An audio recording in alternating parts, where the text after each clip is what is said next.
about you. You don't even text about me. Time to tear it all down. You left your email open. I don't know what you're smoking. Roll it up and burn it out. Try to make it right. Way too tough. You make me wanna fight. Ain't scared to catch a case. About to gear up, about to gear up, about to gear up. Spent my money. Way too much. Brushing it off. All your dust. Had enough. Had enough. Had enough. Yeah. It's time to clean house. It's time to clean house. It's time to clean house.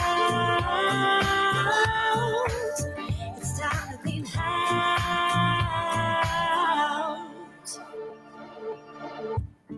Tired of the lying.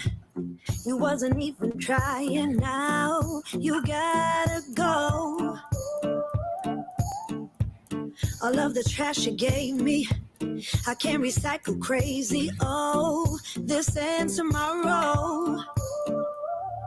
Now you on a curb with all your blocks. Put it in a barrel, all tied up. Garbage truck coming, picking you up, picking you up, picking you up. Call my girls, feeling the rush. Now we in the street, selling their stuff. On the next run, cleaning this up, cleaning this up. Yeah, it's time to clean house.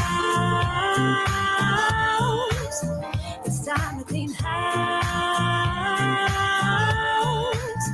It's time to clean house. It's time to clean house.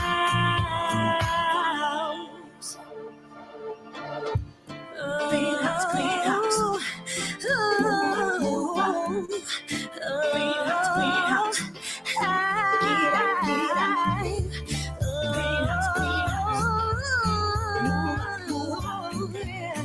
Hey, hey, hey. It's time to clean house. It's time to clean house. Get your stuff to get out. It's time to clean house. It's time to clean. It's time to clean. It's time to clean. It's time to clean house. Get out, get out. Get your stuff to get out. It's time to clean house. Get out, get out. Get out, it's time to clean house. Get out, get out. Get out, it's time to clean house. It's time to clean. It's time to clean house. Get out now. What's going on, everybody? Let me stop that the YouTube channel before it continues on. What's going on, everybody? Pat DeBear here. It is Thursday evening, and that means it is time for the Small Business Spotlight, your weekly look at an LGBTQIA or ally business, small business, not some PPP guzzling funds business like Ruth's Chris or Four Rivers. Nope, this is small business time here. We are going to be discussing, dissecting, and disseminating the facts, the fiction, and the fun with one of the gentlemen you just saw in that music video. He is a friend of mine, and we were just chatting before we went live that it's been, 10 years since we first met in the town of Provincetown, Massachusetts. So I am excited to bring onto the show the one and only Mike MRF. Mike, how are you? Hey, good. Thanks for having me. Oh, for sure. I'm super excited to chat with you.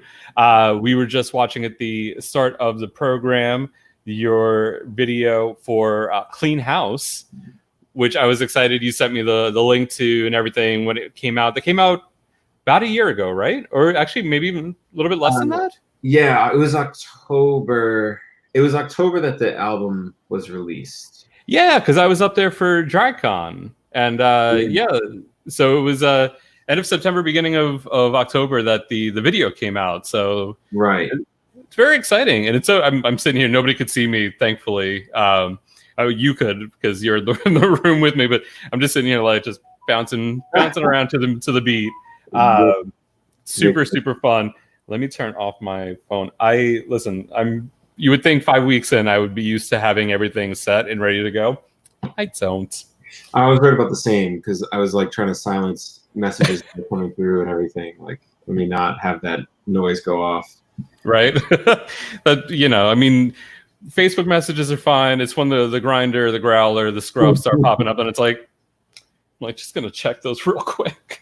What are those? I've never heard of those apps before. I mean, I have no idea. Those Christian Mingle, Plenty of Fish, those applications. Right. So before we start chatting, for those of you that are watching, if you have any questions, comments, concerns, epiphanies, revelations, feel free to drop comments into the or questions into the little comment boxes, depending on where you're watching, whether it's Facebook or YouTube. In 2 weeks, we are going to go to just the Bears in the City Facebook page and YouTube page. So right now I'm spending more than I really care to be able to have it streamed to 4 different places. So in 2 weeks, we're going to go ahead and we're going to streamline that down. So if you haven't done so already, follow the Bears in the City page, facebook.com/Bears in the City, or search for Bears in the City on YouTube. You can't miss it. The martini glass that's over in that corner by Mike's head. Look for that logo and subscribe. And as we start putting more out, just get little notifications and it'll be a good time to go. So, all right, now with all of that out of the way, Mike, you are in Provincetown right now, right? I am, yeah. I am so sad that I will not be. I wasn't going to be there this year anyway, just with my move to Chicago, funds weren't going to really allow it.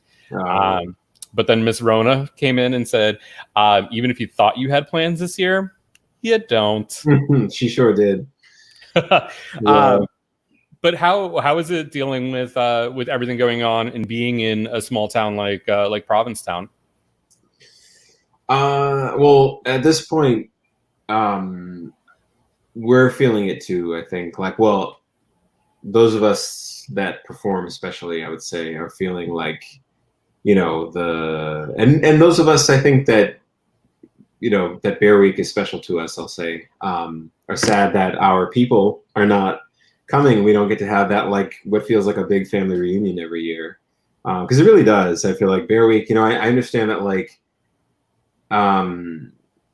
the experiences vary, and that's unfortunate. But I think a lot of people know too that it's what you make it, and if you surround yourself with the people that you love, the friends that you've made over the years, or friends that you're coming with from your hometown, you have a great time. And if it does feel like, it just feels like a week-long family reunion. And so I'm definitely sad that significant percentage of all of you are not coming, and I'll definitely miss performing, because I think at this point it's pretty much tradition for me to do four Beer Week shows during that week. I for the last 2 years I did Matt Albert's shows with him. I played sax with him, and then I did a mob music show with Lisa and Justin, who you guys just saw in the video, and then I would play the jazz brunch every Friday morning, which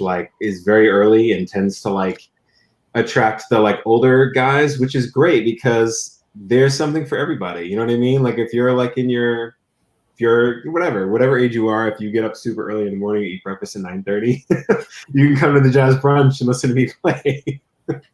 I love how 9:30 is super early for Bear Week, because right. Oh Lord. Right, because Spirit ends at 2, so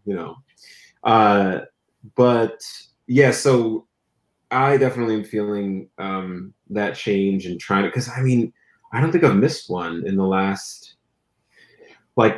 12 years. I think since 2007, I don't think I've missed one. So now it's it's just so bizarre that it's not going to happen. But outside of that, P-Town really stepped up, I'll say, with taking care of each other. Canteen did a really amazing job of accommodating folks. They started a grocery service, and they would deliver groceries to people's houses, because the only other option down here was Stop and Shop. And it's if you felt too compromised or exposed or felt like it wasn't safe for you to like go and do your own shopping, like you could just order from Canteen and they deliver groceries. And if you needed assistance in paying for those, or if you needed some time, they would like work with you on that end too, which is just like a beautiful thing to see. So that was really nice to watch. And yeah, I don't know if I actually told you that I had coronavirus. No. Yeah, so I tested positive for it. I had it back in mid-March, from like March or late March, I guess from March 22nd. And then it was, all in all, it was probably like a 2-week process with everything. So, but yeah, so that was like a little scary, but I had like kind of a more mild case, fortunately, so I didn't end up in the hospital or anything. So that was good. Good. Yeah, it's you're the second person I know that had it around that same time. One of my good friends in South Florida, while I was moving, we were keeping in touch a lot.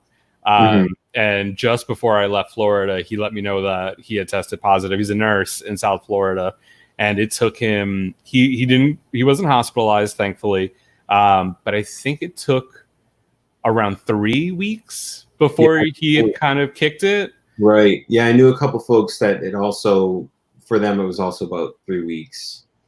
The weird thing for me is like the worst of it was like the first 4 days of like fevers and fatigue and body aches and the more obvious symptoms of it, I guess. But and then also, but the weird thing is like it took forever for my sense of smell to come back.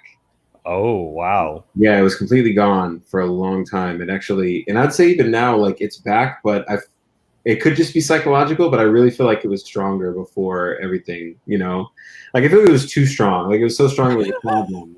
Like you were here with like hookups and stuff.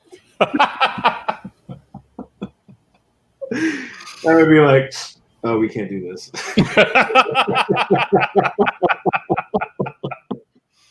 So maybe it's a good thing that it's not as strong anymore. I don't know. Yeah. So I will have to say though that I love. I saw a picture of one of the signs in Provincetown because it's such a small coastal town.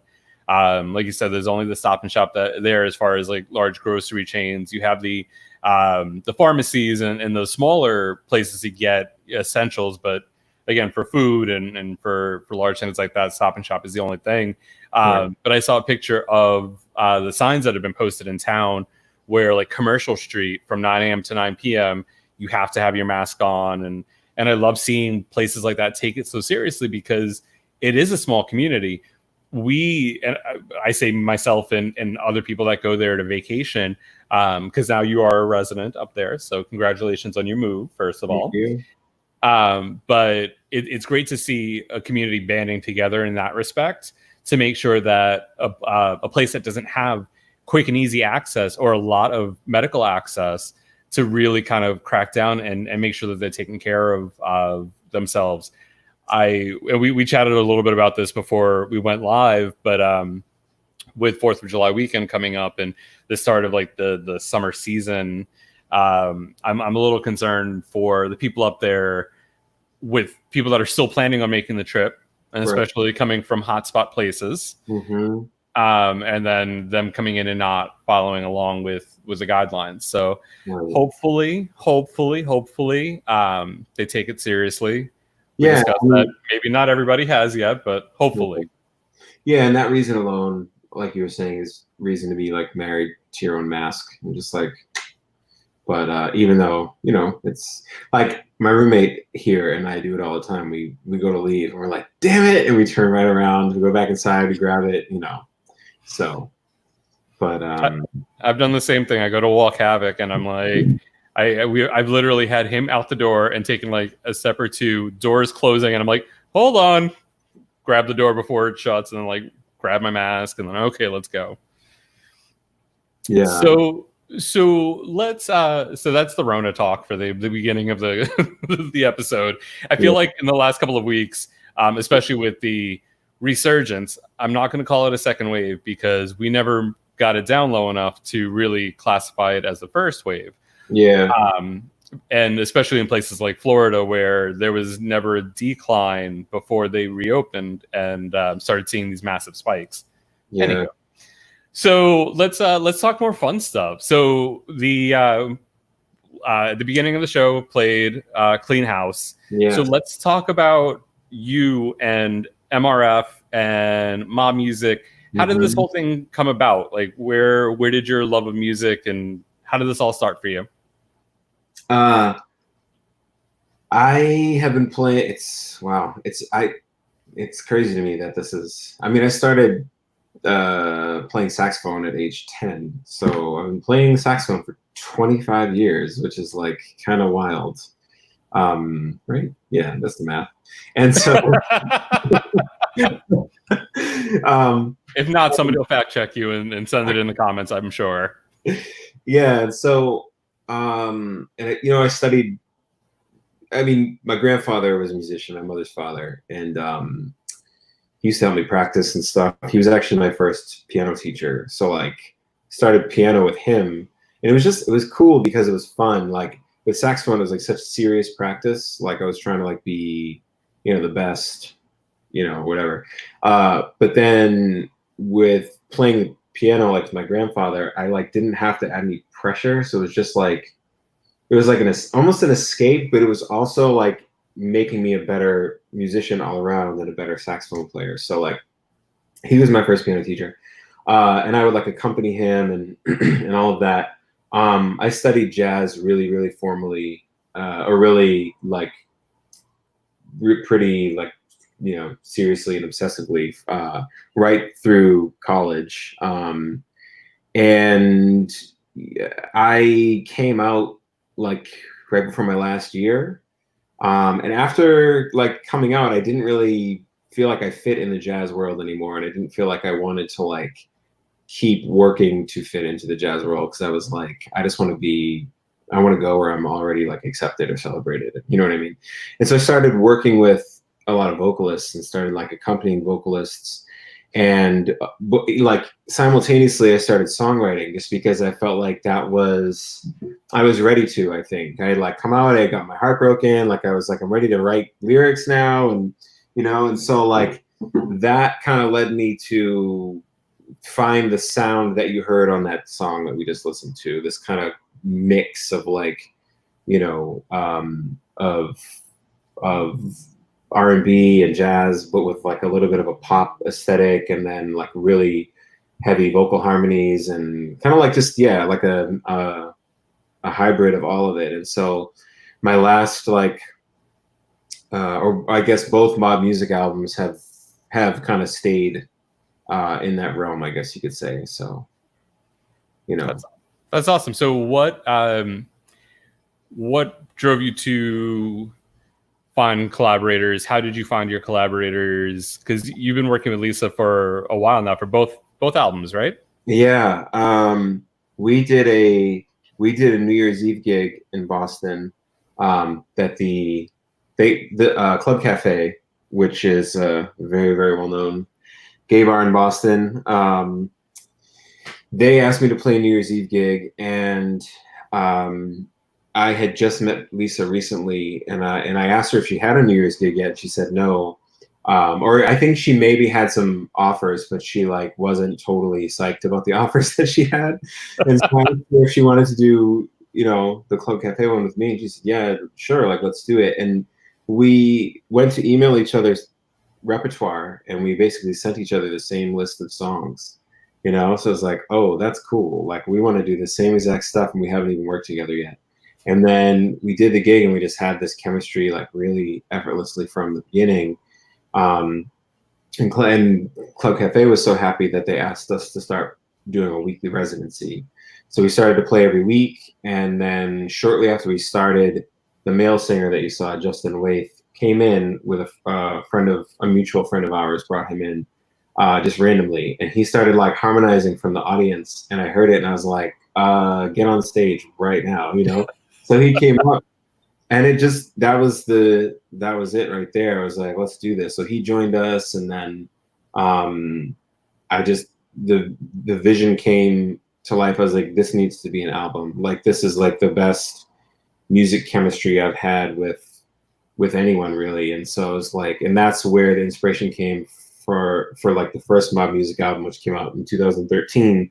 So about 2 years later, so we had like a year under our belt of playing together every week and really learning each other's sound and learning each other's, you know, tendencies and all of that, and being able to kind of like follow each other seamlessly. And so all of that, I feel like, really came out on the record, both records. So That's fantastic. No, and I mean, having that weekly ability to play together and to really kind of get all of those little intricacies worked out is fantastic, and it shows. I mean, you guys look like you've known each other your whole lives, you know, and the way that you guys just, I don't even like, it's just, it seems effortless, I guess is what I'm trying to say. It seems like the three of you were made to do this together. So yeah, and another cool thing is like, kind of like I was saying about what I was dealing with when I was like playing jazz and stuff. There with Lisa and Justin, there's a freedom for us to be ourselves, to be our whole selves with each other, and that is not something that I experienced, quite frankly, when I was playing with like all straight men. You know what I mean? Like I was kind of like, I don't feel like I really belong here, because I feel like if I am my whole self, it is gonna like make you all uncomfortable. You know what I mean? And so it got to a place where I was like, I don't really want to walk that line, and I don't want to like be the person that breaks down that wall right now in this space and all that. I just want to, it's music. It's supposed to be, you know what I mean? It's supposed to be like cathartic and all those things that it is, like personal and emotional and all of that. It just feels like if I have to bottle most of that up to make you comfortable, then I don't want to be here, you know? So, so that was like another part of being with Lisa and Justin, being Mob Music, being all together, was just like really liberating. And like, and I feel like that translated in our performances, which is what was so special with the audience, is that like we were also connected to each other as like a little family and musically. So it just, you know, so yeah. No, that's fantastic. Yeah. So you play sax, play piano. What else? Any other instruments that you play? Only for the sake of like teaching. So like I can teach flute and clarinet and trumpet and things like that to like beginners. But I wouldn't like pull them out on stage and start playing at a show. That'd be pretty confusing for the audience, just caliber wise, you know? So, you know, you're playing, you know, full out symphonies on piano, and then you're like Jimmy Crack Corn on the flute. Exactly. Yeah. All right. Yeah. I was just hoping that one day you're gonna do a whole like one man band concert. Yeah. Just like, here's my trumpet, here's my flute, I got everything ready. Let's do this. Right. I mean, you can find little ways to pull it off. Like, I don't know. I've found like little tiny ways to be like, all right, I'm just gonna play these few notes on this instrument and then put it down. That, you know, that works. But any kind of exposure, any kind of like just fully exposed playing, it's like, oh no, I sound like a 7th grader. So there's no Lizzo flute solos coming up in your future? No, but I want to play a duet with her on saxophone. So she can play flute, I'll play sax, and we'll just go off. That would be great. Oh my God. I would buy tickets. I would be there. I'd be front row. Okay, fine. It would be virtual right now, but you know what I mean? Like, yeah. In a perfect world, I'd be front row for that. I know you would, with the bear, because we got to get Lizzo to take a picture with the bear. Oh my goodness. Okay, so maybe I will tell the story of the bear since you brought it up, and we were talking about this before we went live. So this summer marks 10 years since my first time to Provincetown. I had a friend in New York who, for probably 2 or 3 years, kept on like just bitching at me, like, you need to go, you've got to go. And I'm just like, yeah, you know, I don't think it's my thing. I'm not gonna, you know, whatever. Moved to Florida, and in 2008 and in 2009, my best friend at the time went to Bear Week for the first time, and I think he went for a half week. He got back and he was like, you need to go. Put your vacation request in. We're going. And I said, okay. Like, I don't know. Apparently, once I moved out of New York, I was much more willing to do things. So we went, and I'm almost positive. Again, as I'm inching closer to 40, my memory is going. But I think the guy's name was Steve that used to work at the boat slip at the entrance for T-Dance. This is before the last few years where it's been so busy that they have like the lines and this. It was a little more, it was a little calmer and a little easier to like manage everybody through like 2 lines instead of having 3 or 4. And he had this giant stuffed bear that was attached to the pole, like the little the stanchion. And I was like, oh my God, that's adorable. And he's like, yeah, every year I have a bear here for Bear Week. And then at the end of the week, I give it away to somebody. So, of course, Bear Week 2010, my first time there, it was like the time I was able to the first time, honestly, that I felt like I could just let go and just be free. And I was drunk most of the time, which, I mean, happens. Absolutely. So I made sure I managed to get him to say that I could have the bear, but I had to be back at a certain time to claim it. And I did. And the rest of that night, I legit walked up and down Commercial Street with the bear on my shoulders. And I'm a photo bug. For those who know me, I've been a photographer for as long as I can remember. I've been the one with the camera. And so I had my digital camera and I took pictures all over the place. My albums on Facebook are like close to 1,000 pictures in each album for the first couple of years. And I remember having met you, and we were outside of the Crown, right? Outside of the Crown. Yeah. What's the side, the little cabaret room? Yes. So we were, the piano bar is right, like close to that. So you have across from where the dirty bar is. I forget what that one's called. The vault. The vaults. Yeah. So across from there's a little cabaret that's behind the restaurant. And we were standing outside of there, and I was like, "You're cute. Put this bear on your shoulders. I want to take a picture."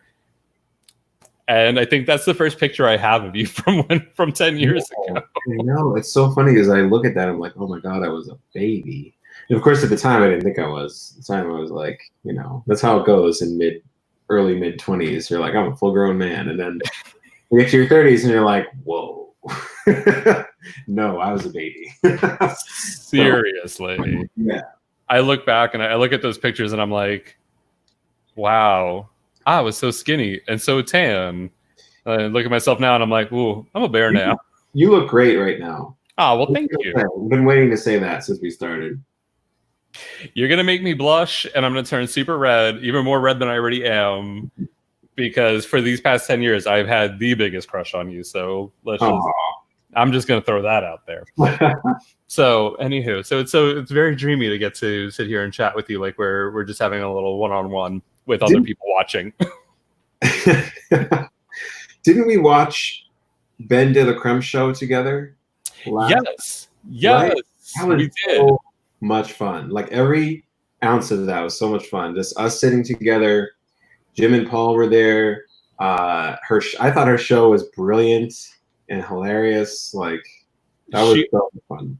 She is an astounding artist. Like I don't even use that word lightly because it honestly, Ben, Trixie, and Varla, I think are probably my top 3 as far as clever and just from an overall art perspective, right? Like are just incredible. If they have a show, I'm there. I've got tickets and I'm going. I feel like people either realized or didn't how much work she put into that show. I mean, she recorded herself doing the Single Ladies Dance and then memorized it and then timed it to do it with the visual background behind her. And then she like pre-recorded raps and then memorized them for her own lip syncs and like had multiple she played like 4 different characters at the same time. Like, it was wild. It was awesome. The multimedia that gets put into one of Ben's shows is astounding. Yeah. I mean, Ready to Be Committed is the name of the show that we saw last year. That's on hold now, obviously. But if you ever have a chance, anybody that's out there watching, Mike, if anybody has a chance to see any of her shows, go do it, because even Inferno with Go-Go has the same type of thing where she interacts with herself in those multimedia clips, and she'll do all these different things. It's just insane the amount of talent that person, that being has. Yeah. And it's just, honestly, when it's come down to it, when I go to Provincetown, there are people that I have to see, that I always have to like actually physically go say hello to. Like, you're one of them. Go-Go, if anybody is around and has seen Go-Go, please see him and give him an air hug for me. If he has a Venmo, please let me know, because I will send him tips as if he was making my planner's punches. Boat slip Go-Go, right? What's that? A boat slip Go-Go, right? Yes. Yeah. So a friend of mine that I work with down here is his tenant. So I will definitely tell him to tell Go-Go that, you miss him and all those things. Please do. Please do. We made it a habit. Go-Go was our bartender. We would every so often go and get drinks elsewhere because sometimes the lines are long. But we made it a habit. Like, that was our thing. We would go to Tea Dance. We would do all this. We'd go to Go-Go. He'd make our drinks. And that man knows, like, we walk up. He's like pouring. He's like, here you go. Okay. Just take money. Just take the money. Right. Because he's like a show himself as a bartender. It's like entertainment that you would pay for. Absolutely. Yeah. So if your friend talks to him, if he has a Venmo or he has some way to like do virtual tips, please let me know. Please let me know, because I will send him some virtual tips I will pretend that he's making my drinks that I'm getting drunk off while recording podcasts here. I'll definitely tell him. So because of the fact that a lot of these shows have been canceled, I've heard that as of today, they are allowing some shows to happen. Varla Jean Merman, actually, speaking of Varla, announced that she's going to be doing a short run for a new show called Super Spreader, which her show titles always get me, and I love it. But they're going to be modified, obviously. So the Crown and Anchor is kind of converting the outdoor pool area into a modified showroom, which is awesome. Yes. Are you amazed that you already know about this? Because I just found out about this afternoon at a rehearsal. I went to a rehearsal today, and I was told this at like maybe 4:00. And so that means I actually think that you probably found out before I did, which I'm very impressed by. So good job. Well, the funny part about that is I'm friends with Varla. Okay. Varla's boy, Paige. Varla's assistant. And one of Varla's co-writers. Oh, Brian? Yeah, so I'm friends with Brian. I love that. And I've recently become Facebook friends with Jacques Lemaire. After watching Varla drop her shorts a few times on doing the online shows. So all of them were posting. So at one point, I'm pretty sure that out of maybe 8 posts in a row on my Facebook feed as I was scrolling on my phone, I think 5 of them were about the show.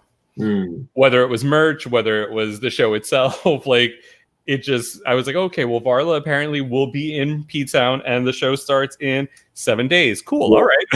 Right. So speaking of that, so you were at rehearsal. I was going to ask, what are you able to do while you're up there in Provincetown this summer? Well, I mean, you live there now, obviously. Yeah. You remember to have to get used to that.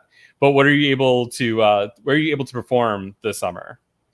Before all of this happened, I actually kind of overbooked myself, which is a good problem to have, I suppose. But now I think about it, and I'm like, well, I don't know what I was thinking. Like, I was really gonna be doing way too much.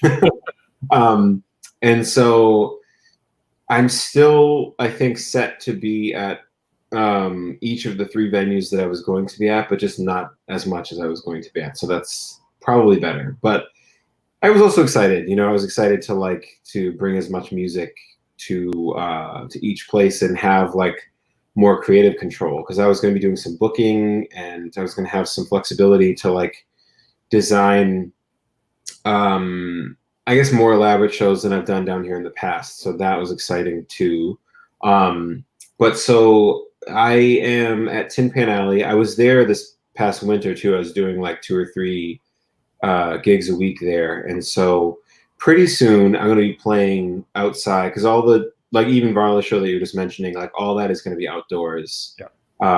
Next, anyway, that's the next step. And so I'll be playing at Tin Pan outdoors, they have this really beautiful outdoor dining and tables set up basically in the back, on the water. And so I'll be playing out there with various vocalists that I'll bring.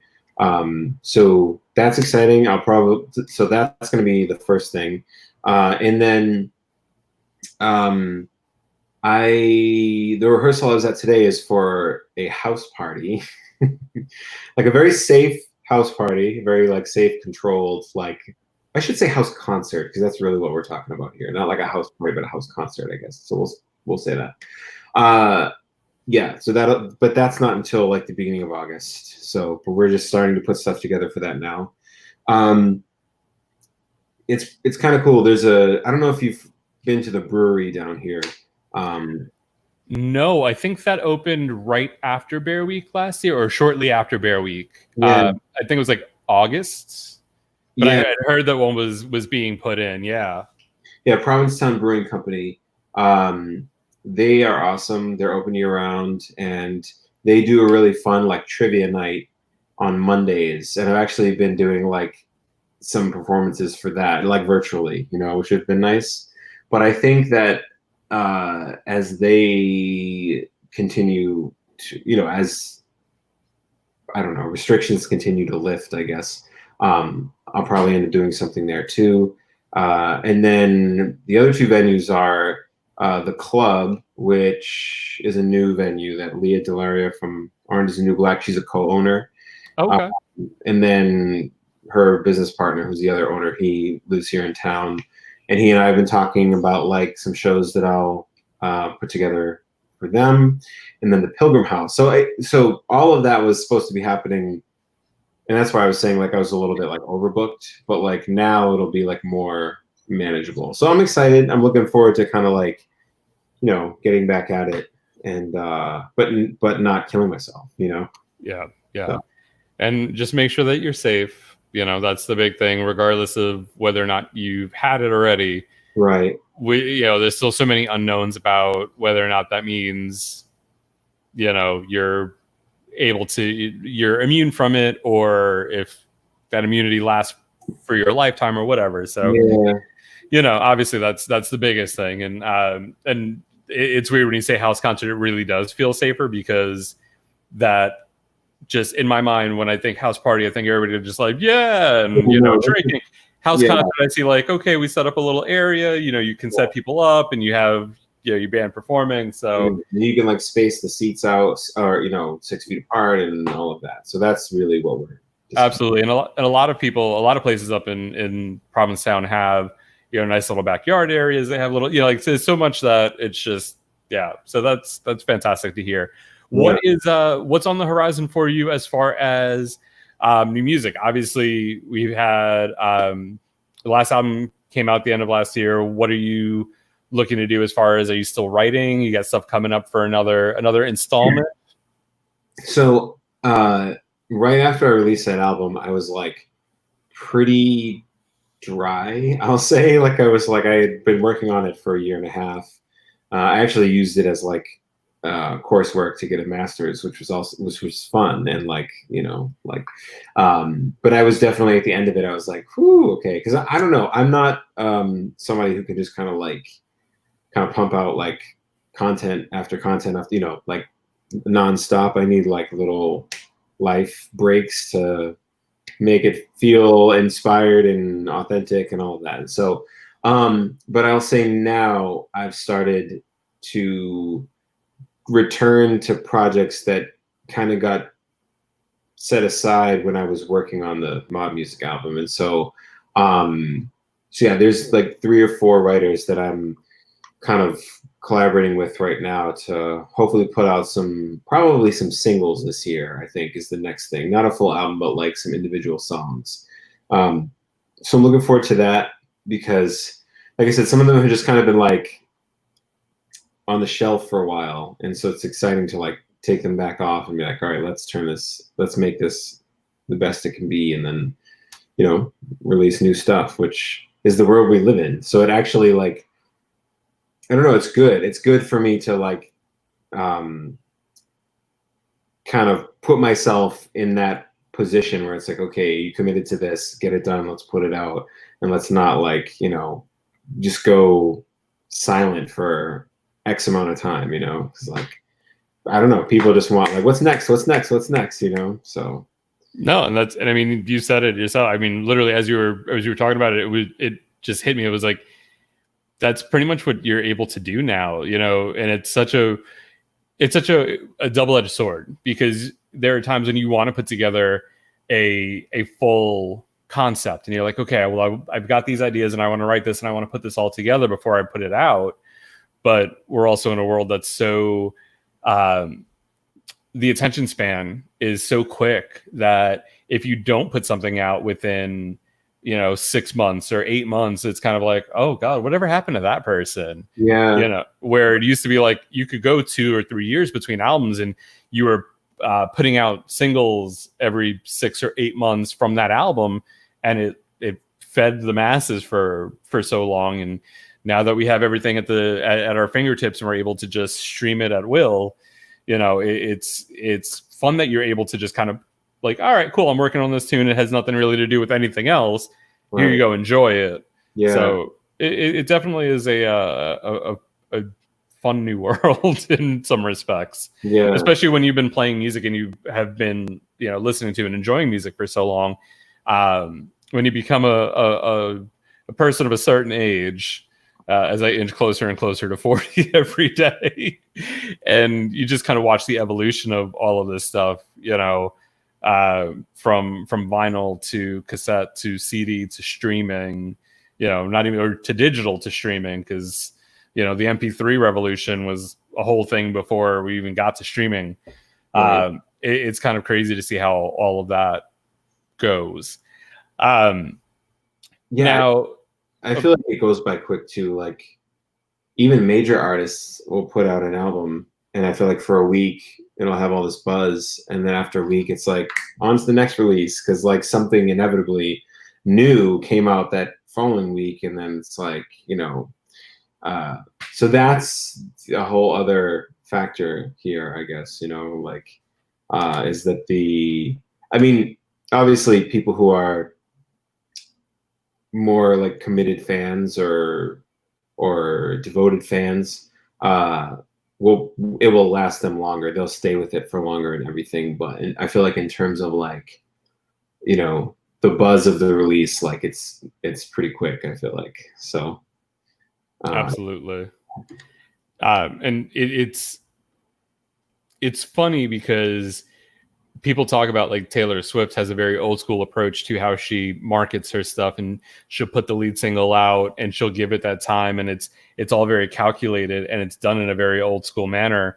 And a lot of that, I think, then leads to her keeping that buzz, because she'll put out videos and she'll do all these things that'll keep the longevity. It'll keep a new single and it'll keep the buzz going. But at the same time, in between all of that, all of these other things are happening, and it's like that buzz does die down, but she's good at regenerating that buzz. Where as an indie artist, you don't have all of those abilities. You know, music videos aren't easy to shoot. They're not cheap to produce.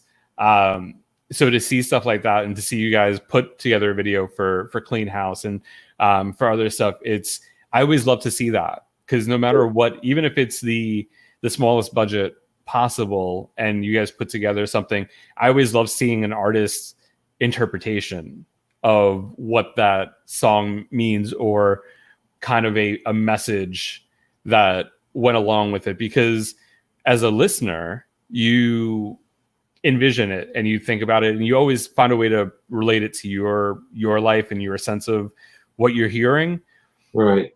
And I like to see an artist portrayal. Sometimes as artist portrayals, I'm just like, what were you doing? Because this just looks like a commercial for, you know, a sports car or whatever. Like it's kind of crazy. But you know, going back to the beginning of this episode, and if you haven't, if this is your first time being introduced to Mike MRF, go check him out on YouTube.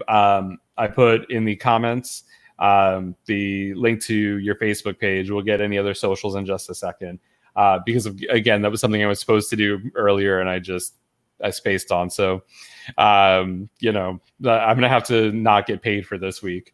I don't get paid for this, people. So, but I love the fact that you can go and you can see this interpretation. You can see what's going on in your minds. How do you come up with like whether it's Clean House or whether it's any other videos that you've done? How do you come up with that concept? Like, do you try to do it literal? Is it an emotion that's behind like the songwriting process? What's that process for you? Well, I'd be lying if I didn't say that budget was definitely a factor. True. Yeah, it is. But, and you know, the other thing too is I have tried to do bigger budget videos, and they didn't really like result in anything different. You know what I mean? Like, I will say, like, Go to the Gym, that music video, and then also Be Strong. Granted, I was very new when I did that one, and it took on a really, really historical topic, and I tried to depict it the best I could, and you know, so that one, I'll say, like, Be Strong and Go to the Gym were like higher budget videos, and I mean, they're good, I'm proud of them, but I'll say that like the Trying music video, which is my most viewed, and then also even like the Tender music video, those I kept it really simple, and I'll say that were even more, you know, more popular than the ones that I tried to invest a ton into. So so I had to kind of figure all of that out through trial and error. With Clean House, I knew that I wanted it to be like just like fun. I knew that I wanted it to really focus on the three of us, because branding wise, you know, it's me, Mike MRF, featuring Lisa and Justin, and the three of us, like, affectionately as a band, are known as like Mob Music.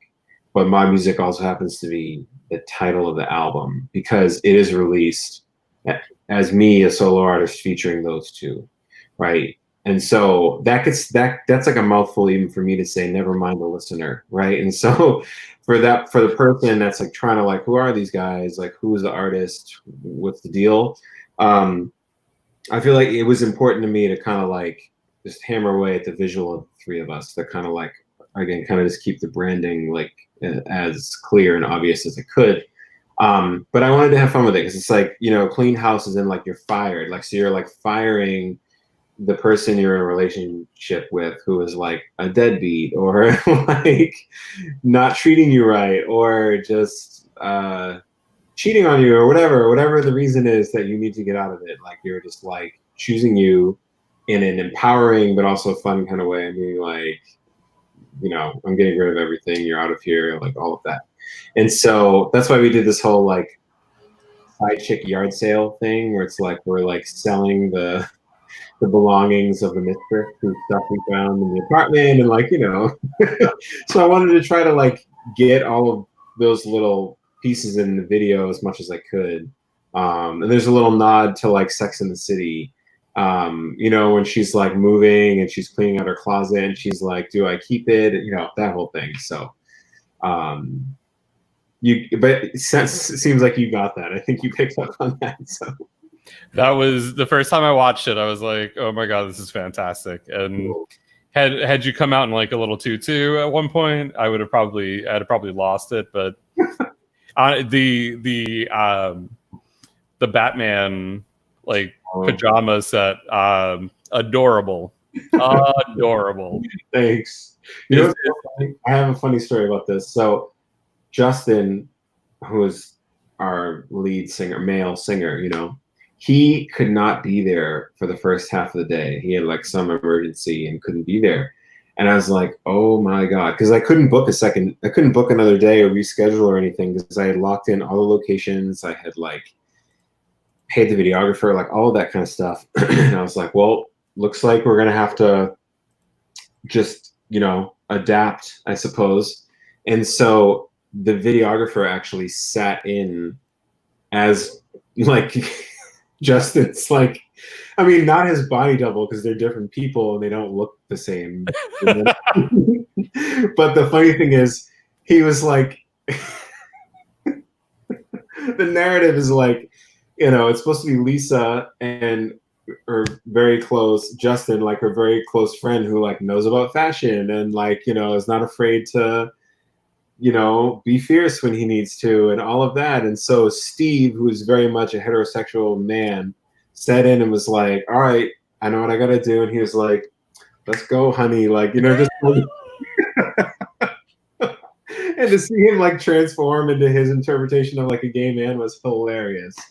And so I like love him forever for that. Because he was like, oh, I got this. Like, it was awesome. So. And just in case anybody missed that earlier, I just want to pop that up on the screen there because I absolutely adore. There he is. See, like his lips.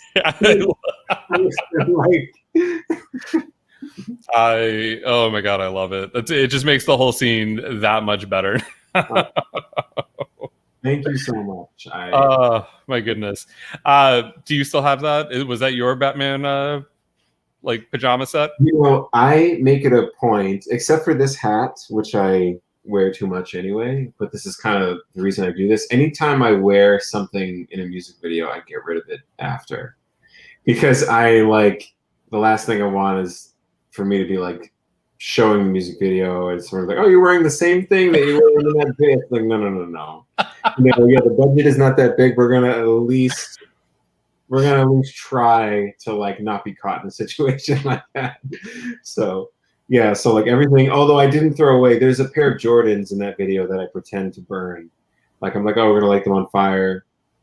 And I obviously still have those too because, you know, that's not in the budget either to like throw away a pair of Jordans. So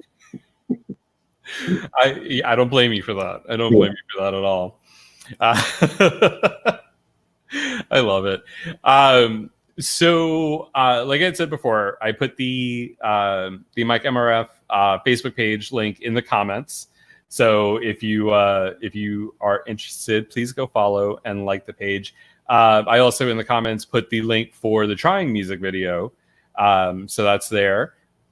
If not, just go look up Mike MRF on YouTube. You won't be sorry, trust me. How can people follow along? Where can they find you on social medias besides what I just told them? Yeah. So Instagram is at Mike MRF, so just like it's spelled right here. Twitter is at Mike MRF Music. I don't know why I had to add that when but in any case, Twitter is at Mike MRF Music. And I mean, yeah, those are, I'm most active on those and Facebook anyway, but my website is mikemrf.com. And then for any streaming, if you have Spotify, Apple Music, Tidal, whatever you use, Google Play, all of them, it's just Mike MRF. So fantastic. So basically just throw Mike MRF up there and something will pop up. Yes. Google it. And I'm sure that there'll be quite a few gentlemen out there that will be Googling to you later, so it's fine. I have a funny story about that too, but what's that? I have a funny story about that as well. About Googling me, but probably for another time. So okay. Well, thank you so much. We're getting close to an hour, so I want to wrap it up because I know I've taken up a chunk of your time already. But thank you for joining me on here. It's been an absolute delight getting to chat with you. Thank you for having me. And dear watchers, listeners, sometimes people just, may put this on in the background and listen while they're doing something else. Whatever the case is, thank you for hanging out for another Small Business Spotlight. We'll be back next Thursday night. In 2 weeks, don't forget, we're going to be going to just the Bears in the City YouTube page and the Bears in the City Facebook page. I will obviously share it on my Facebook page as it is. I always try to not open up the Facebook links or Facebook tab while I'm doing this, because in case something pops up or there's a ding or a bloop or whatever, I try my best not to get, to have random noises from outside pop up. When I went back in and I was watching, or I was going through my my 8th anniversary live stream, and I was going through, I was like, I still had the sounds that would happen when somebody would join the green room on here. So in the middle of something, all of a sudden you would just do like bloop, and I'm like, oh damn it. Like all that's coming up on this page or coming up during the stream. But we will be on those 2 pages. I'll share it on my page. We've got some more people that we have lined up for some great businesses that will be coming up. Mike is on Instagram at Mike MRF, Mike at Mike MRF Music on Twitter. Go to MikeMRF.com. See, shorter one is just bold, just be bold. Just go follow. And then Mike, I think it's Facebook.com/Mike MRF Music for Facebook as well. Mm-hmm. Check the comments. The link will be there. And then, go follow him on the social media. Go check out his music videos. And just support indie music, because it's fantastic and it's great. I love, one of the biggest things that I love doing is finding musicians within the LGBT world, within and without. I independent artists are like my kryptonite. Find me a good indie artist, and I'm just like, okay, let's get this music going. Let's talk and let's do this. So I appreciate having you on here, Mike. Best of luck in your new adventures. Now being a resident in Provincetown, stay safe this summer with everything that's coming up, and we look forward to touching base again. Yeah, I hope to see you like soon, before next Bear Week. You know what I mean? Like, we'll make it work. We'll figure something out. Yeah. Yes, hopefully. Chicago's doing pretty well. I was just noticing, and as I was trying to get a couple of links and whatnot, I did notice that we have now instituted a travel quarantine for anybody coming from hotspot areas. So get your shit together, hotspot areas. I'm looking at you, Florida. Looking at you. Because I would like to see my friends at some point in the near future. So, yeah. So until next time, everybody, thank you so much for watching. Mike, once again, thank you. Follow Mike MRF on all your socials, and until next time, we'll see you soon. Bye. Bye.